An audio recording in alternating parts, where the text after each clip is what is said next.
What's up, guys? Today we're going to be talking about some of my favorite budget older flagship smartphones that you can pick up for around 200 bucks. All of these phones are around 200 bucks or under. All the links will be down below. So the first phone is the OnePlus 6T. This is an excellent phone, and I really loved it when I had it. So it's got a premium design. It's a glass back, aluminum frame. It feels really nice in the hand. Feels pretty much almost like the 7 Pro. It does have a optic AMOLED display at 6.4 inches.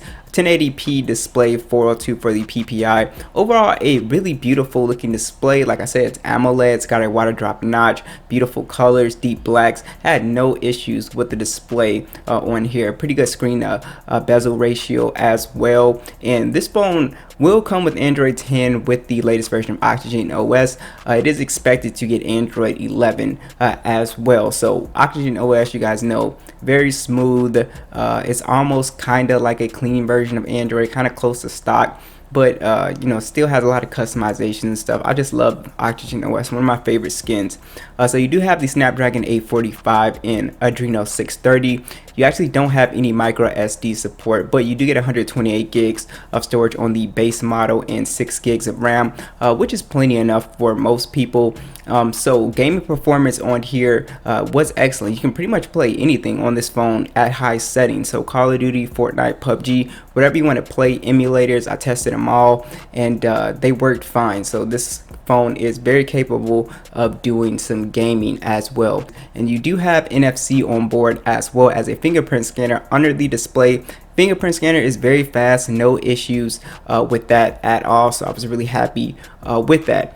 So the cameras on the 6T are actually really good. So it's a dual camera setup, and it's a 60 megapixel standard with a 20 megapixel lens as well. So it does not have an ultra wide. It kind of has like a depth sensor, and you know, that is kind of a bummer. I kind of prefer ultra wide, but it is what it is. You do have 4K video at 30 or 60 FPS, along with a pretty good selfie camera at 16 megapixels. Overall, as you can see from the photos, very good photos. I had no issues. I think for the average person, you're definitely going to get better photos than buying a $200 budget smartphone.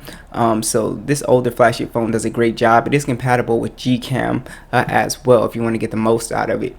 So you do have a pretty good battery life on here, a 3700 milliamp battery, 20 watt fast charging, and battery life is pretty good. I got around 7 hours of screen on time, which is about right for this size. And overall, the phone is really good, so definitely check this one out. Next is the Galaxy Note 8. Now, depending on where you get it, on Amazon they're like a little above like 230, 240, but on eBay they're much cheaper as well. But this is still an excellent phone. So let's get into it. For people that want the pen support, really, this is a great option still. So if you're somebody that wants a stylish, you like to draw on your phone, or you just want that to navigate with, this is still excellent. You have an aluminum frame with glass back on here. It's IP68 dust and water resistant as well, and you also have a Super AMOLED display. It's HDR10. It's still a beautiful display, beautiful colors. There actually is no notch on here, which is nice. So if you're anti-notch, that is still great. It's actually got a 6.3 inch 1440p 521 for the PPI display, and it looks great. Everything just looks great. Watching content on here, whatever you're doing, colors, everything just pops. Really sharp display.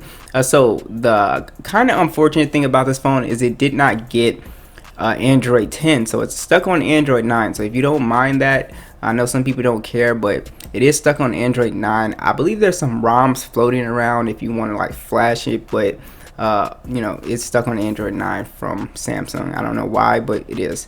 So you do have the Snapdragon 835 and Adreno 540. From my experience, it was fine gaming. Actually, it did a pretty good job. It does about a good of a job as most high-end, I guess mid-range phones would do. It's not going to be as good as, like, you know, the 855 or whatever, but it's still a good processor for gaming and stuff like that. It still ran games fine. You just won't be able to, I guess, go crazy and like max everything out. You also have micro SD support, 64 gigs of internal storage and 6 gigs of RAM. You have a headphone jack and a speaker on here which sounded pretty good to me. Also, this phone had a really good camera system on it. So you have a 12 megapixel standard, 12 megapixel telephoto. You also have 4K video, 8 megapixel selfie, and it shoots in 4K and then 1440p on the front. The photos are beautiful, as you can see, just really good color, good detail, depth of field. It was a really nice camera. I guess the only gripe I had with it was that there was no ultra wide. You have the telephoto for the portrait mode, but overall the cameras are really good. Video was pretty decent on here too, and at this price point there's really nothing to complain about. You also have NFC on board with this phone, and you have Samsung's iris scanner, and the fingerprint scanner is the physical one on the back, which works great. So you do have the Samsung DeX support as well. You can turn into like a little mini desktop computer. And you also have okay battery life, not the greatest battery life with this phone. It's a 3,300 milliamp battery, 15-watt fast charging, wireless charging. I was able to get through the day with this phone, but you're definitely gonna have to, charge it by the end of the day for sure. Next is the V40. Right now, going for $200 flat. This is an awesome phone. I've made a ton of videos about this phone. You can think of it as the just big version of the G7 with a couple of additional features. It's got an aluminum frame, glass design, feels really good in the hand. It's IP68 dust and water resistant. It's still a nice looking phone for an older flagship phone to me, and it's got a beautiful display. It's a 6.4-inch OLED display, HDR10, 1440p, 537 for the PPI. Do have a notch, but it's a beautiful display color wise, and also just sharpness and the deep blacks and everything. So it's an awesome experience to watch content on this phone. So it is upgradable to Android 10. You have the Snapdragon 845 processor and Adreno 630. If you guys want to check out my full gaming test on this phone, it runs through games perfectly fine. Whatever you want to play, Call of Duty, Fortnite, whatever, it will play them. So I was really happy with gaming performance. You also have micro SD support and kind of a low base storage, 64 gigs, 6 gigs of RAM, but like I said, you have that SD card support to expand it, so it's not a really a big deal. You also have a pretty nice sounding boombox speaker on here, which sounds excellent, as well as a 3.5mm quad DAC headphone jack on here, which is going to take your audio experience to the next level if you have a good pair of headphones. You also have NFC on board, physical fingerprint scanner on the back, works great. You can do face unlock as well. And you also have very good cameras on here still, again, better than most budget phones at this price point for sure. It's a 12 megapixel standard, 12 megapixel telephoto, and a 16 megapixel ultra wide. You get 4K video and actually a dual camera setup up front, 8 megapixel standard and a 5 megapixel wide angle lens. So if you take a lot of like group selfies, then this will be excellent for you. As you can see from the images, they look great, very punchy colors, good detail, good depth of field. The ultra wide performs pretty good on this phone as well, and video is also pretty solid too on this device, which is awesome. So overall in that department, it's excellent. Battery life is kind of okay on this phone. It's a 3,300 milliamp battery, 18-watt fast charging, wireless charging. You can get around 7 hours of screen on time, but again, it depends on how hard you use the phone. So it definitely is, it can be an all-day phone, but again, it depends on how you use it. Next is the iPhone 8. This is still a really good iPhone for people that want an iPhone for $200. I think this is one of your best bets. So you have pretty much the same design as like the iPhone 7 here with the 8. It's aluminum frame, but you have a glass back on this one instead. It's IP67 dust and water resistant. If you want a compact phone, this phone is very compact. It's a 4.7-inch IPS display. It's 720p plus, and the display is fine, 326 for the PPI. It's a nice display still till this day, and fairly bright as well. I had no issues with the display. I guess like the front of the phone is just kind of aged compared to all the other phones that we've seen, but overall it's fine. So you do have, this is the best thing, the iOS 14 update came to the iPhone 8, so the phone is blazing fast. You also have the Apple A11 chip on here, and this phone is very speedy whether you're just browsing through apps or you're gaming on here. You can do a little bit of that too. It's still capable of that. So I had no issues with speed and performance with this phone at all. So you do not have any SD card support, of course. 64 gigs of internal storage and 2 gigs of RAM on here, and you also have a pretty good single camera. Now that's the only gripe, is no ultra wide, no telephoto, just one lens, 12 megapixel lens, 4K video, 7 megapixel selfie. The cameras are pretty good for this price point. Pretty good detail, pretty good depth of field, color science is pretty good. Overall, I think most people will be pleased, and the phone actually has very good video as well, and the selfie camera is going to be pretty good for FaceTime and stuff like that. So overall, the cameras have aged pretty well with the iPhone 8.